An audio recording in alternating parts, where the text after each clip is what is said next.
امام سے پہلے کچھ لوگ تکبیر تحریمہ کہہ دیتے ہیں. اب مثال کے طور پہ اللہ اکبر، اس پر بھی کچھ آپ اگر ہمارے کچھ ائمہ کرام اگر اس طرح بہت لمبی تکبیر کہتے ہیں، اس پر بھی اگر کوئی روشنی ڈال دیں کہ ان کو کیا کرنا چاہیے، اور پیچھے مقتدی ہے ان کو کیا کرنا چاہیے کہ تکبیر سے پہلے بعض دفعہ ہاتھ باندھ لیا.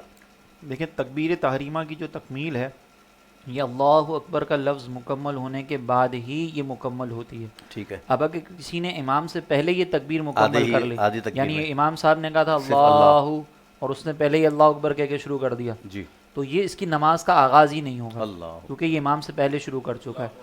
تو اس صورت کے اندر اگر کوئی اس طریقے کا عمل اختیار کرتا ہے تو اسے چاہیے کہ پہلے وہ امام صاحب کا انتظار کریں، امام صاحب جب مکمل کر لیں پھر اپنی تکبیر کہیں. اللہ. یہاں پہ آئمہ حضرات کے لیے ضروری یہ ہے کہ ہر ایک پیچھے جو نماز پڑھ رہا ہے وہ مسائل کو جاننے والا ہو، یہ ہاں، ضروری نہیں ہوتا. ہے بالکل. تو آئمہ حضرات خصوصی طور پر جو تکبیر تحریمہ لگاتے ہیں نا، تو اس کے اندر اس بات کا خیال کریں کہ وہ اللہ اکبر کو اتنا طویل نہ کریں نہ کریں. کہ مقتدی جو ہے وہ پیچھے آزمائش میں آ جائیں. صحیح. فوری طور پر بس اللہ اکبر کہہ کے نماز کو شروع کر دیں، واجب بھی ادا ہو جائے گا، اور یہاں پہ کوئی ایسی ضرورت بھی نہیں ہے کہ جہاں پہ جو ہے وہ اللہ اکبر کو اتنا طویل کیا جائے، کرنا. تو پیچھے مقتدی آزمائش میں نہیں آئیں گے. اور مقتدیوں کے لیے ضروری ہے کہ وہ امام صاحب کا یہ تکبیر تحریمہ مکمل ہو جائے اور پھر اس کے بعد جائیں. اور یہ صرف تکبیر تحریمہ میں نہیں، جی، ہر رکن کے اندر یہ ضروری ہے.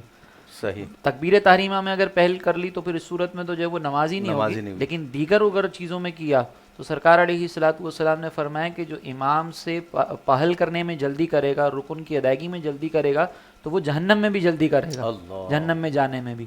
تو اس کو علماء نے سختی کے ساتھ مانا فرمایا کہ امام اس لیے بنایا جاتا ہے کہ ہم اس کی اقتدا کریں، اگر اس سے آگے نکلیں گے تو پھر ہم گناہ گار ہوں گے. اللہ. ناظرین، کتنا اہم اور باریک مسئلہ ہے کہ اگر آپ نے امام کی تکبیر سے پہلے اپنی نیت باندھ لی، یعنی آپ نے تکبیر پہلے کہہ دی، تو آپ کی نماز شروع نہیں ہوگی. تو پھر نماز ہی نہیں ہوئی تو پھر کون سا رکوع، کون سا سجدہ، کیا کر رہے ہیں ہم، تو اس پر بہت توجہ رکھنی ہے.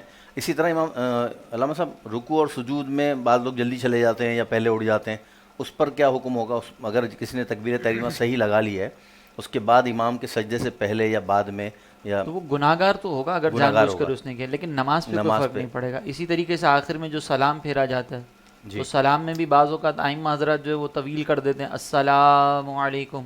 تو اس میں میم مکمل ہونے سے پہلے، امام صاحب کا میم مکمل ہونے سے پہلے اپنا سلام مکمل کر لیا، نماز وہاں پہ بھی ہو جائے گی لیکن گناہ گار ہوں گے.